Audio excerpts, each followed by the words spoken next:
Aujourd'hui, on plonge dans l'histoire pour revivre le Giro d'Italia 1954, une édition pleine de rebondissements, d'exploits inattendus et surtout d'un incroyable coup de théâtre signé Carlo Clerici.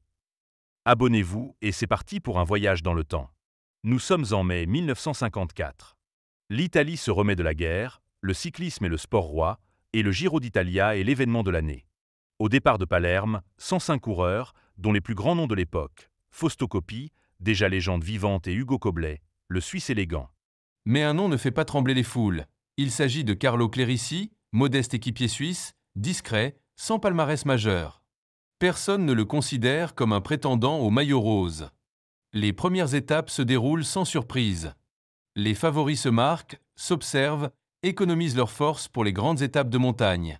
Clerici, lui, reste dans l'ombre, fidèle à son rôle d'équipier. Mais la 6e étape, entre Naples et l'Aquila, va tout changer. Ce 27 mai 1954, la météo est clémente, le peloton roule tranquillement.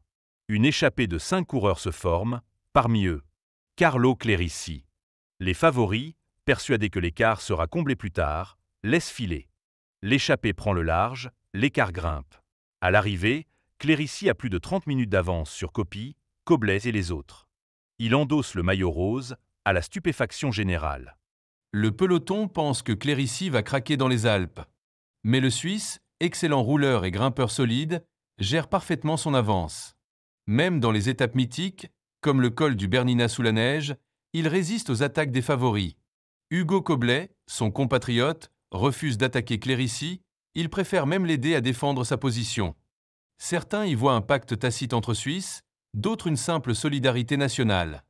Fausto Coppi tente bien de renverser la course dans les Dolomites, remportant des étapes de prestige. Mais l'écart est trop grand. Les équipes italiennes, désorganisées, n'arrivent pas à s'entendre pour chasser Clerici. Les jours passent, l'avance fond un peu, mais reste confortable. Le 13 juin 1954, après plus de 4300 km et 22 étapes, Carlo Clerici franchit la ligne d'arrivée à Milan en vainqueur. Il devance Koblet de plus de 24 minutes. Coppi termine 3e, sauvant l'honneur avec le maillot de meilleur grimpeur. Clerici, inconnu au départ, devient une légende du cyclisme. Son exploit entre dans l'histoire comme l'un des plus grands coups de bluff du Giro. Le Giro 1954 rappelle à tous que dans le cyclisme, rien n'est jamais joué d'avance. Clerici incarne le rêve de l'outsider qui déjoue tous les pronostics grâce à l'audace, la ténacité et un peu de chance. Voilà, c'était l'histoire incroyable du Giro 1954 et de Carlo Clerici, le champion inattendu. Si cette vidéo vous a plu, n'hésitez pas à commenter et vous abonner pour plus d'histoires épiques du cyclisme. À très vite sur Cyclistoire.